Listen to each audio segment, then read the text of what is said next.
शादी के पहले से ही विभा को कपड़े धोने का बड़ा शौक था। कभी नल के नीचे तो कभी तालाब के पास। अरे मेरी नीली वाली लुंगी नहीं दिख रही है।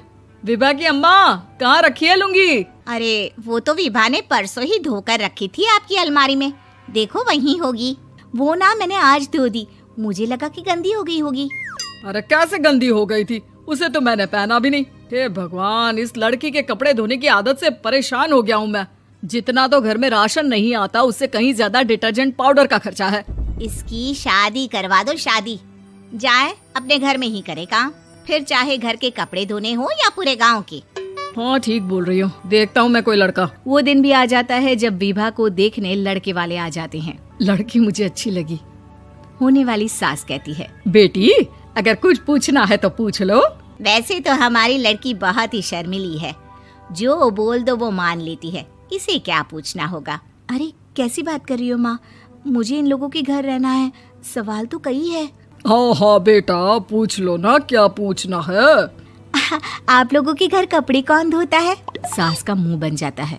देखो, अगर तुम ये कहना चाहती हो कि तुम्हें कपड़े धोने नहीं आते तो सुन लो, कपड़े मैं ही धोती हूँ, लेकिन तुम्हारे आ जाने के बाद मैं रुमाल तक नहीं धोऊंगी।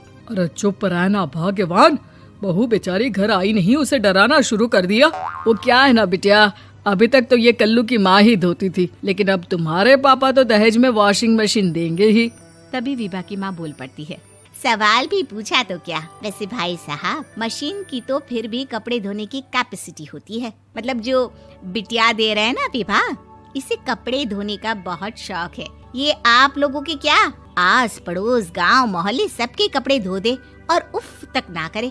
बाहर देखा नहीं आपने कितने कपड़े सूख रहे हैं, सब हमारी बिटिया ने ही तो धोए हैं। बस भी करो ना माँ, शर्म आ रही इतनी तारीफ सुनकर।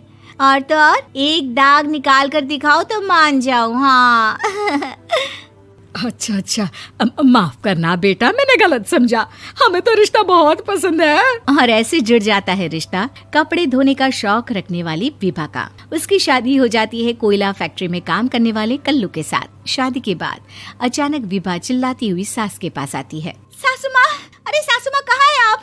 ये तो धोखा है, धोखा दिया आप लोगों ने मुझे। इसे ससुर के चक्कर के बारे में पता चल गया।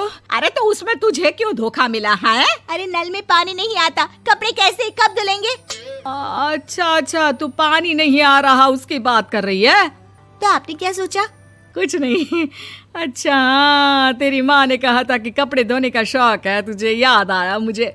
शौक शौक बोलकर कपड़े धोने वाले मेरे जुनून को कम ना आके सासू माँ, कपड़ा धोना मेरा गुरूर है।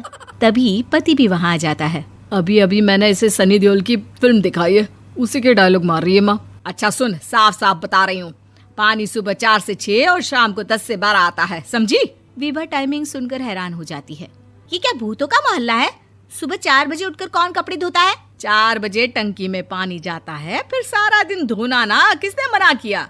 अरे कैसी बात कर रही हैं? 200 लीटर की टंकी में कितने कपड़े धो लूंगी मैं, सुबह ही उठ जाऊंगी मैं। अब क्या था, विभा सुबह 4 से लेकर रात के 12 बजे तक कपड़े ही धोती रहती।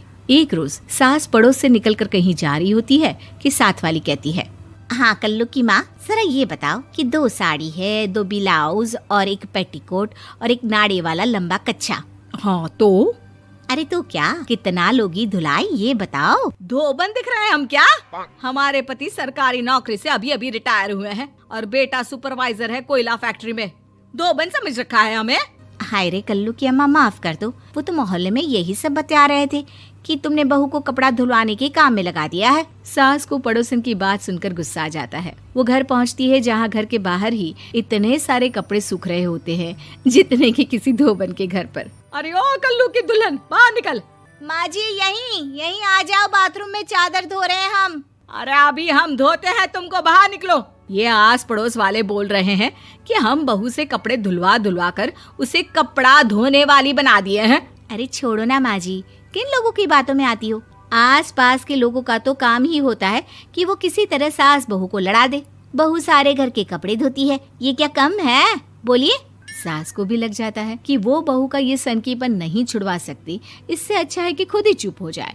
एक रोज सास और बहू मंदिर जाते हैं, जहाँ सास की साड़ी वहाँ खड़ी भीख मांगने वाली से मिलती है। माँ जी क्या बात है, आपकी साड़ी उस भिखारन से कितनी मिल रही है ना?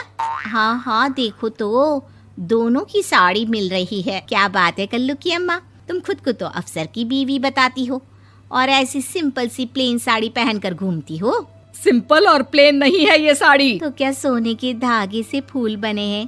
कुछ भी सासू माँ, कुछ भी। हाँ, बने थे इस साड़ी में सोने के धागे से फूल। मेरे पति लेकर आए थे मद्रास से स्पेशली मेरे लिए 10,000 की। ताहे भाई साहब इस भिखारन के लिए भी सेम टू सेम साड़ी लेकर आए होंगे 10,000 की। सास उस वक्त तो कुछ नहीं कहती, लेकिन बहू के साथ घर आती है और अलमारी से एल्बम निकाल कर लाती है। ये साड़ी देख रही है, ये वही साड़ी है जिसे मैंने अभी पहना था। इस साड़ी में ये जो चमकदार फूल दिख रहे हैं ना, ये सोने के धागों से काढ़े गए हैं। लेकिन तू लोकल वॉशिंग मशीन ब्रश से घिस घिस कर सारे फूलों को निकाल कर साड़ी प्लेन कर दी। मुझे माफ कर दीजिए सासू माँ। और तो और, जब मैंने तुझे तेरी गलती के लिए कुछ नहीं कहा, लेकिन तूने तो सबके सामने मेरा मजाक ही बना दिया। क्यों? बहू को समझ में आ जाता है कि अब से उसका कपड़े धोना बंद।